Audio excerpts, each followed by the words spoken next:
ശ്രീ പ്രദീപാണ് ന്യൂയോർക്കിൽ നിന്നാണ്. ശ്രീ പ്രദീപ്, ഈ അമേരിക്കയുടെയും ഇസ്രായേലും ചേർന്ന് കഴിഞ്ഞാൽ ലോകത്താരെയും ഒറ്റ നിമിഷം കൊണ്ട് അടിച്ചിടാം, അല്ലെങ്കിൽ ഞങ്ങൾ തോൽപ്പിക്കാൻ ആർക്കും ആവില്ല എന്നുള്ളൊരു വലിയ ആത്മവിശ്വാസത്തിൻ്റെ പുറത്തൊക്കെ ആയിരിക്കും ട്രംപും നെതന്യാഹുവും ചേർന്ന് ആക്രമണം തുടങ്ങിയത്. ഇപ്പോൾ ശരിക്കും അടി പതറി എന്ത് ചെയ്യണം എന്നറിയാത്ത ഒരവസ്ഥയിൽ, പറഞ്ഞ വാക്ക് പോലും പാലിക്കാൻ കഴിയാത്തൊരവസ്ഥയിൽ ഗതികെട്ട് നിൽക്കുകയാണോ ഈ അമേരിക്കൻ ഭരണകൂടം? നമസ്കാരം കിരൺ. നമസ്കാരം. അതെ, ഭയങ്കരമായിട്ട് നാണം കെട്ട് പുള്ളി അങ്ങ് മടുത്ത് കേട്ടോ. പുള്ളിക്ക് വയ്യ. പുള്ളി അങ്ങ്, താങ്കൾ പറഞ്ഞാലോ, പുള്ളി അങ്ങ് ക്ഷീണിച്ച്, അമേരിക്കയൊക്കെ അങ്ങ് ക്ഷീണിച്ച്, ഇസ്രയേലൊക്കെ അങ്ങ് ക്ഷീണിച്ച് തളർന്നു പോയി മിസ്റ്റർ കിരൺ. എന്തുവാ പറയാനേ, ഇറാന്റെ ഓരോ മിസൈലൊന്നും അവരെ കൊണ്ട് താങ്ങാനുള്ള കഴിവൊന്നുമില്ല. പാവ അമേരിക്ക എടുത്തൊക്കെ ചാടിപ്പോയി കേട്ടോ, യുദ്ധത്തിനൊക്കെ വേണ്ടി എടുത്ത് ചാടി. പിന്നെ ഒരു കാര്യം, ഞാനിതൊക്കെ പറയുമ്പോ താങ്കളുടെ പ്രോക്സി ആയിട്ടുള്ളവർ വന്നെന്നെ ഇനി അടുത്ത് എടോ പ്രദീപേ എന്നൊക്കെ വിളിച്ചോ, അല്ല തെറിയൊക്കെ വിളിക്കോ അറിയില്ല. താങ്കൾ ചിരിച്ച് കളിച്ചൊക്കെ നിൽക്കണ കണ്ടു. അതിനുള്ള ഡോസ് ഞാൻ 2 ദിവസം മുമ്പ് തിരികെ കൊടുത്തായിരുന്നു. It's okay. Mister Kiran, America എന്നുള്ളത് good cop and bad cop എന്ന് പറയും. ഈ നമ്മൾ ഈ പോലീസ് സ്റ്റേഷനിൽ ചെല്ലുമ്പോൾ നല്ല പോലീസുകാരനും കാണും, അഴുക്ക പോലീസുകാരും കാണും. ഒരാള് ഇടിക്കുമ്പോൾ പറയും, മറ്റേ പോലീസ് പറയും അയ്യോ അവനെ ഇടിക്കല്ലോ പാവണം എന്ന് പറയും. സോ ദ സെയിം പോളിസിയാണ് ഇവിടെ അപ്ലൈ ചെയ്യുന്നത്. അമേരിക്ക പറയുന്നത് ഞാൻ 5 ദിവസം നിർത്തും, 10 ദിവസം നിർത്തുമെന്ന്. അതേസമയം തന്നെ ഇസ്രായേൽ അടിച്ചുകൊണ്ടിരിക്കുകയല്ലേ. അവിടെ ഏറ്റവും കൂടുതൽ അടി വാങ്ങുന്നത് ആരാണ്? അല്ല, അത് തന്നെയാണ് ശ്രീ പ്രദീപ് ചോദിച്ചത്. അമേരിക്ക ലോകത്തെ നമ്പർ 1 രാജ്യമാണെന്നൊക്കെ പറയുന്നത് അവിടുത്തെ പ്രസിഡന്റ് ഒരു വാക്ക് പറയുമ്പോൾ ഒരു ചെറിയ വിലയെങ്കിലും ഒക്കെ ആളുകൾ കൊടുക്കും. ആ അമേരിക്കയുടെ പ്രസിഡന്റ് അല്ലേ. പക്ഷെ അത്ര പോലും വിലയില്ലാതെ ഒരു വെറും നാണം കെട്ട രീതിയിലേക്ക് പിൻവാങ്ങുക എന്നൊക്കെ പറഞ്ഞാൽ പിന്നെ അതിൽ പരം ഒരു നാണക്കേട് ലോകത്ത് ട്രംപിനോളം അങ്ങനെ നാണക്കേട് ഏറ്റുവാങ്ങിയിട്ടുള്ള ഭരണാധികാരി ആരാണ്? ട്രംപ് ഈസ് എ മനുഷ്യനാണ്. അയാളൊരു ബിസിനസ്മാനാണ്. അയാള് ഒരു കാര്യം പറയുന്നുണ്ടെങ്കിൽ അയാൾ ബിസിനസ്മാനും മനുഷ്യരും ഒക്കെ അതൊക്കെ ആവാം.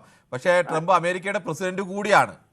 അമേരിക്കൻ പ്രസിഡന്റ് എന്ന് പറഞ്ഞുകൊണ്ട് ഇപ്പൊ ഇന്ത്യയുടെ മെക്കിട്ട് കയറാൻ വന്ന ഇന്ത്യ വിടോ? അങ്ങനെയൊന്നുമില്ല. ഇപ്പൊ ഇതിനകത്തുള്ള ഒരു കാര്യം എന്ന് പറഞ്ഞാൽ അവർക്കൊരു യുദ്ധതന്ത്രമുണ്ട് മിസ്റ്റർ കിരൺ. നമ്മുടെ തന്ത്രമൊക്കെ കുറെ കാലമായി 2 ദിവസം കൊണ്ട് തീർക്കാൻ വന്നവരല്ലേ, ആഴ്ചകളായി. ആ തന്ത്രമൊന്നും എങ്ങും ഏശുന്നില്ല. ലോകത്ത് 2ാമത്തെ ഏറ്റവും വലിയ ശക്തിയായ റഷ്യ വിചാരിച്ചിട്ട് ഉക്രൈൻ ഇതുവരെ തീർക്കാൻ പറ്റിയിട്ടില്ല. പിന്നെ ഈ അമേരിക്ക വിചാരിച്ചാൽ എങ്ങനെ തീർക്കാൻ പറ്റും? ആ ഒരു ബോധം ഉണ്ടായിരുന്നാൽ മതി. ബോധം എനിക്ക് മാത്രമല്ല, നിങ്ങൾ നാട്ടിലിരുന്നുകൊണ്ട് കുരുടൻ ആനയെ കാണുന്നത് പോലെ പറയാതെ റിയാലിറ്റി പറയൂ. യഥാർത്ഥത്തിൽ സംഭവിക്കുന്നത് എന്താണ്? ഇറാനകത്ത് ഇപ്പൊ ശരിക്കും ഒരു ലീഡർഷിപ്പ് ഉണ്ടോ? ഒരു ലീഡർഷിപ്പ് അവിടെ ഇല്ല. അവിടെ പണ്ട് തന്നെ പ്രദീപ്, അവിടെ ലീഡർഷിപ്പ് ആയത്തുള്ള ഖമേനയെ കൊല്ലുമ്പോൾ അമേരിക്ക അടക്കം കരുതിയിരുന്നത് ലീഡർഷിപ്പ് ഇല്ല, ഇറാൻ ഛിന്ന ഭിന്നമാകുന്നൊക്കെ. ഇപ്പോൾ ആഴ്ചകളായി ഇപ്പോഴും ഇറാൻ തിരിച്ചടിച്ചുകൊണ്ടിരിക്കുകയാണ്. അവിടെ ഹോർമുസ് കടലിടുക്ക് ഞങ്ങളിതാ തുറക്കാൻ പോകുന്നു, നാറ്റോ സഖ്യം വരൂ എന്നൊക്കെ പറഞ്ഞ് വിളിച്ച്, എന്നിട്ട് ഹോർമുസ് കടലിടുക്കിലൂടെ ട്രംപ് കടലിടുക്കെന്ന് പേര് മാറ്റുന്നു എന്ന് പോലും ഈ ലോകത്ത് കോമാളിത്തരം കാണിക്കുന്നതിൻ്റെയൊക്കെ അങ്ങേ അറ്റത്ത് നിന്നുകൊണ്ടൊരു പ്രസിഡന്റ്, ഒരു രാജ്യത്തിന്റെ പ്രസിഡന്റ് പറയുന്നു. എന്നിട്ട് തുറക്കാൻ പോലും കഴിയുന്നില്ല, ഇറാന് മുന്നിൽ വിറച്ചു നിൽക്കുകയല്ലേ. എന്റെ പൊന്ന് കിരണേ, Trump is a business man. അയാൾ എന്ത് പറയുന്നു എന്നുള്ളത് അദ്ദേഹത്തിന്റെ കൂടെ ലാഭം കണക്ക് കൂട്ടിയിട്ട് അദ്ദേഹത്തിന് ലാഭം കാണും. ഇതുകൊണ്ട് അദ്ദേഹത്തിന് വ്യക്തിപരമായ ഒരുപാട് ലാഭം കാണും. ഉണ്ട്. ഇപ്പൊ നിങ്ങൾ ഒരു കാര്യം, ആദ്യത്തെ ട്രംപ് വന്നപ്പോഴുള്ള ഇന്ത്യൻ ജനപിന്തുണ അല്ല ഇപ്പോ ട്രംപിനുള്ളത്. ട്രംപിനെ ഇപ്പോൾ എത്ര ഇന്ത്യക്കാരൻ ഇവിടെ അനുകൂലിക്കുന്നു എന്ന് എനിക്കറിഞ്ഞൂടാ. ഈവൻ ഞാൻ പോലും ട്രംപിനെ ബേസിക്കലി ഇപ്പോഴും അനുകൂലിക്കുന്നില്ല.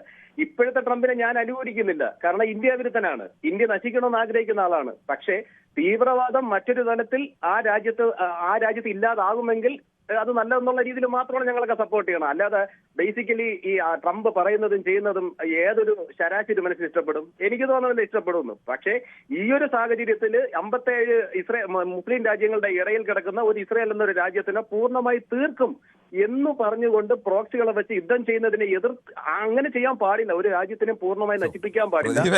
അങ്ങനെയൊക്കെ പറഞ്ഞാൽ ഈ അമേരിക്ക എന്ന് പറഞ്ഞ രാജ്യം ലോകത്താകമാനം ഉണ്ടാക്കിയ യുദ്ധങ്ങൾ, ഈ അമേരിക്ക എന്ന് പറയുന്ന രാജ്യം, അവിടുത്തെ രാജ്യം എന്ന് പറഞ്ഞാൽ അവിടുത്തെ ഭരണകൂടം ലോകത്തുണ്ടാക്കിയ അത്ര തീവ്രവാദി സംഘടനകൾ അവർക്ക് പണം നൽകിയും ആയുധം നൽകിയും സഹായിച്ച് ലോകത്താകമാനം അരക്ഷിതാവസ്ഥ ഉണ്ടാക്കുന്നതിൽ ലോകത്ത് ഏതെങ്കിലും ഒരു രാജ്യത്തിൻ്റെ എങ്ങനെ കണക്കെടുത്താലും അതിൽ ഒരു 90% കണക്കും അമേരിക്കൻ ഭരണകൂടത്തിൻ്റെ തലയിൽ തന്നെയായിരിക്കും ഇരിക്കുന്നത്. അതിന് അവർക്ക് ഇറാനെതിരെയൊക്കെ പറയുമ്പോൾ എന്ത് യോഗ്യതയാണ് അമേരിക്കൻ ഭരണകൂടത്തിന് അങ്ങനെ പറയാനുള്ളത്? നോക്കൂ, ഇന്ത്യക്കകത്ത് തന്നെ അമേരിക്ക ഭരണത്തെ അട്ടിമറിക്കാൻ വേണ്ടി എന്തെല്ലാം കാര്യങ്ങൾ. അതാ അമേരിക്കയ്ക്ക് എല്ലാ കാലത്തും ഇത് തന്നെയാണ് പ്രധാനപ്പെട്ട ജോലി. മറ്റു രാജ്യങ്ങളിൽ പോയി കുഴപ്പമുണ്ടാക്കുക, അവിടെയൊക്കെ ഞങ്ങൾ നന്നാക്കാൻ വരികയാണെന്ന് പറയുക, അവസാനം പല സ്ഥലത്തു നിന്ന് നാണം കെട്ട് തിരിച്ചു പോരേണ്ടിയും വന്നിട്ടുണ്ട്. അത് നമ്മുടെ കാഴ്ചപ്പാടിലാണ് നാണക്കേട്. യഥാർത്ഥം പറഞ്ഞു കഴിഞ്ഞാൽ അവർ നേടേണ്ടത് നേടിക്കളയുമ്പോൾ അവർ കളഞ്ഞിട്ടങ്ങ് പോകും. അവർക്ക് അതാണ് അമേരിക്ക സ്റ്റാൻഡ് ചെയ്യണത്, അവരുടെ വെൽത്തിക്ക് വേണ്ടി മാത്രമാണ് മിസ്റ്റർ കിരൺ. ഇതൊന്നും അറിഞ്ഞുകൂടാതെ മതത്തിന്റെ പേരിലും അതിന്റെ പേരിലും പരസ്പരം അടികൂടി ചാവുന്നവന്മാരെ ഓർത്താൽ മാത്രമല്ലേ നമുക്ക് പുച്ഛിക്കാൻ പറ്റൂ. ഇന്ത്യക്ക് അകത്ത് പ്രശ്നമുണ്ടാക്കി ഇന്ത്യൻ ജനതയെ നശിപ്പിക്കണമെന്ന് നോക്കൂ. ഈ നമുക്ക് ഇപ്പം വന്നിട്ട് താരിഫിട്ട് ട്രംപ് നടന്ന കോടികൾ നഷ്ടമാണ് അല്ലേ? കോടികളല്ല, എത്രായിരം കോടികൾ നഷ്ടമാണ്. ഇന്ത്യൻ എക്കണോമിയെ തകർക്കണം എന്ന് ഇവിടെ സെനറ്റിൽ തന്നെ അവരെ പറയുന്ന ആൾക്കാരില്ലേ? അപ്പോഴും ഈ ട്രംപിനെയൊക്കെ അനുകൂലിക്കുന്ന ആളുകൾ ഇന്ത്യയിലടക്കമില്ലേ? ഇന്ത്യയെ തകർക്കാൻ വേണ്ടി, ഇന്ത്യയെ നാണം കെടുത്താൻ വേണ്ടി നിൽക്കുന്ന ട്രംപിനെയും അമേരിക്കൻ ഭരണകൂടത്തെയും അനുകൂലിക്കുന്ന ആളുകൾ, അവരെ ന്യായീകരിക്കുന്ന ആളുകൾ ഇപ്പോഴും ഇല്ലേ? അതിന് ഒരൊറ്റ സിമ്പിൾ ലോജിക്കേ ഉള്ളൂ. പണ്ട് നമ്മുടെ നാട്ടിലൊക്കെ ഒരു പഴമൊഴി, ഒരു മൊഴി ഉണ്ടായിരുന്നു, ഒരു പാമ്പിനെ ആദ്യം കണ്ട് ഒരു കമ്മ്യൂണിസ്റ്റുകാരൻ ആദ്യം കണ്ടല്ലേ ആദ്യം തല്ലിക്കൊല്ലുമെന്ന്. അപ്പൊ ആദ്യം പണ്ടുള്ളവർ പറയും കമ്മ്യൂണിസ്റ്റിനെ ആദ്യം തീക്കുക, പിന്നെ പാമ്പിനെ. അത് നാട്ടിൽ ഉരക്കേടായ ആളുകൾ അങ്ങനെ പലതും പറയും. അതിനെ വിവരക്കേടെന്നല്ലാതെ മറ്റൊന്നും പറയാനില്ല ശ്രീ പ്രദീപ്. നോക്കൂ, അത് പാമ്പിനെ കുറിച്ചും കമ്മ്യൂണിസ്റ്റുകാരെ കുറിച്ചും വിവരമില്ലാത്ത ആളുകൾ, ഈ വിവരക്കേടിന്റെ അങ്ങേ അറ്റത്തൊക്കെ നിൽക്കുന്ന ആളുകൾ അങ്ങനെ പലതും പറയും. അതിനെന്താണ് മറുപടി പറയേണ്ടത്? അതിന് മറുപടി പോലും അർഹിക്കുന്നില്ല. എന്നോട് താങ്കൾ ചോദിക്കുന്നു തീവ്രവാദിയെ ആദ്യം നശിപ്പിക്കണോ അമേരിക്ക ട്രംപിനെ നശിപ്പിക്കണോ ചോദിച്ചാൽ ഞാൻ പറയും ആദ്യം തീവ്രവാദി. ഏത് തീവ്രവാദി? ട്രംപ് കാണിച്ചത്ര തീവ്രവാദം, ട്രംപ് കാണിച്ചത്ര മോശത്തരം ലോകത്തെ ഏത് തീവ്രവാദ സംഘടനകൾ കാണിച്ചിട്ടുണ്ട്? ലോകത്ത് തീവ്രവാദം നടത്തുന്ന ആൾക്കാരുടെ ഗ്രൂപ്പ് സ്പോൺസർ ചെയ്യുന്ന ആരായിരുന്നു? ഇതിനെല്ലാം വളർത്തിയതാരാ? അമേരിക്കൻ ഭരണകൂടം അല്ലേ? ഈ ലോകത്തെ എല്ലാ തീവ്രവാദ സംഘടനകളെയും എടുത്താൽ അവർക്കെല്ലാം തുടക്കത്തിൽ വെള്ളവും കൊടുത്ത് വളർത്തിയതാരാ?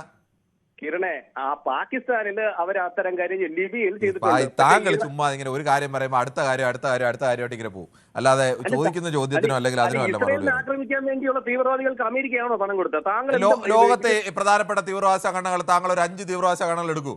ആ 5 തീവ്രവാദ സംഘടനകൾ എടുത്തു കഴിഞ്ഞാൽ അതിൽ 4നെയും രൂപപ്പെടുത്തിയതും വളർത്തിയതും എല്ലാം അമേരിക്കയല്ലേ? അമേരിക്കൻ ഭരണകൂടമല്ലേ? ലോകം കണ്ടിട്ടുള്ള ISSന് പണം കൊടുത്തത് അമേരിക്കയാണോ? ISSന് പണം കൊടുക്കുന്നത് ഏത് രാജ്യമാണ്? ഒമാൻ എന്ന് പറയുന്ന രാജ്യമായിരുന്നില്ല ആദ്യകാലങ്ങളിൽ. എനിക്ക് താങ്കൾക്ക് ചരിത്രം അറിയാത്തത് കൊണ്ടല്ല താങ്കൾ ഇങ്ങനെയൊക്കെ പറയുന്നത് എന്ന് എനിക്കറിയാം. കാര്യം ചെയ്യും, ആ വിനയോടൊക്കെ പറഞ്ഞിട്ട് ഒന്ന് അമേരിക്ക ബഹിഷ്കരിക്കാൻ പറയൂ. Thank you. ശരി പ്രദീപ്. ശ്രീ പ്രസന്നാണ് മാളയിൽ നിന്നും. ശ്രീ പ്രസന്നൻ, താങ്കൾ എങ്ങനെയാണ് കാണുന്നത്? ഈ അമേരിക്കൻ പ്രസിഡന്റ് ഓരോ ദിവസവും ഓരോ വാക്ക് പറയും, പക്ഷെ ആ വാക്കിന് യാതൊരു വിലയുമില്ലാത്ത അവസ്ഥയിൽ വീണ്ടും അവിടെ ആക്രമണം നടക്കുന്നു. പക്ഷേ ഇതുവരെയും ഇറാനെ വീഴ്ത്താൻ പൂർണ്ണമായും അവർക്ക് കഴിയുന്നുമില്ല. നമസ്കാരം സാർ. നമസ്കാരം. ഈ പ്രശ്നം വളരെ സങ്കീർണമാണ്. നമുക്കിപ്പോ ഇങ്ങനെ സംസാരിച്ച് ഒന്നും ചെയ്യാൻ പറ്റില്ല എന്നുള്ളൊരു അവസ്ഥ നമുക്കറിയാം. പിന്നെ എന്നാലും നമ്മൾ സംസാരിക്കുന്നു. അതായത് ഇപ്പൊ കടലിടുക്കിന്റെ കാര്യം പറഞ്ഞു. കടലിടുക്ക് ഇപ്പൊ ആരെങ്കിലും തീവ്രവാദികളെ വിടില്ല എന്ന് പറഞ്ഞാൽ വിടില്ല. അതിപ്പോ സംശയമൊന്നുമില്ലാത്ത കാര്യമാണ്. പിന്നെ അത് വിടുന്നത് മറ്റു പ്രലോഭനങ്ങൾ വരുമ്പോ വിടുന്നു എന്ന് മാത്രം. ഇപ്പൊ ഹമാസിന്റെ ആളുകളോ മറ്റതുപോലുള്ള ആളുകളോ മറ്റുള്ള തീവ്രവാദികളൊക്കെ കടലിടുക്കി കൂടെ കപ്പലുകൾ വിടില്ല എന്ന് പറഞ്ഞാൽ വിടില്ല. പിന്നെ നമ്മുടെ ഇറാനൊക്കെ അവരെ സ്വാധീനപ്പെടുത്തിക്കൊണ്ടാണ് നമ്മൾ കപ്പലുകൾ കുറേശ്ശാണെങ്കിലും കടത്തിവിടുന്നത്.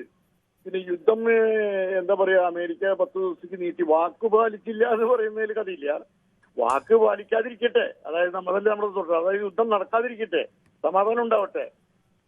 10 ദിവസം നീണ്ടു കിട്ടി. അതോടുകൂടി ലോക നേതാക്കള് സമാധാന ചർച്ചയിൽ തുർക്കിയും പാകിസ്ഥാനും ആരൊക്കെ ആയാലും ചർച്ച ചെയ്ത്, റഷ്യയും എല്ലാവരും കൂടി ചർച്ച ചെയ്ത് ഇറാനെ മയപ്പെടുത്തി യുദ്ധം അവസാനിച്ചു പോട്ടെ എന്നാണ് നമുക്ക് പ്രാർത്ഥിക്കാനുള്ളൂ ഈ സമയത്ത്.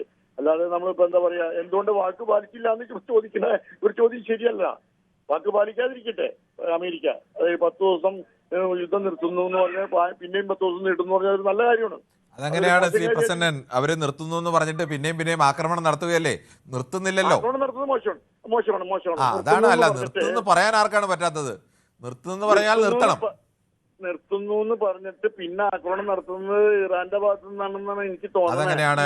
ആദ്യം ആക്രമണം നിർത്തുന്നു എന്ന് പറഞ്ഞു, ഇറാനുമായി ചർച്ച നടത്തിയെന്ന് പറഞ്ഞു. ഇറാനുമായി ഒരു ചർച്ചയും നടത്താതെ അവർ ഏകപക്ഷീയമായി വെടിവെത്തൽ നിർത്തുന്നു എന്ന് പ്രഖ്യാപിച്ചു. തൊട്ടു പിന്നാലെ തന്നെ ഇസ്രായേലിന്റെ ആക്രമണം ടെഹ്റാന് നേരെ ഉണ്ടായി. അവർ തിരിച്ചടിച്ചു. അവരുടെ നേരെ നിർത്തുന്നു എന്ന് പറഞ്ഞിട്ട് അവരെ നേരെ ആക്രമണം നടത്തിയിട്ട് അവർ തിരിച്ചടിക്കാതിരിക്കും? അവരെ കഴിവുള്ളിടത്തോളം അവർ തിരിച്ചടിക്കില്ലേ? അതായത് വാസ്തവത്തിൽ അറേബ്യൻ രാജ്യങ്ങളും ഇറാനും തമ്മിൽ ഒരു ശത്രുത വലിയ തോതിലില്ല. ചെറിയ തോതിൽ ഒറ്റപ്പെട്ട സംഭവങ്ങളൊക്കെ ഉണ്ട്. അതില്ല എന്നല്ല ഞാൻ പറഞ്ഞത്. ഇല്ല, അതായത് വ്യാപകമായിട്ട് GCC ആയിട്ട്. കൂടുതൽ വാർത്തകൾക്ക് News 18 Keralam YouTube channel subscribe ചെയ്യുക.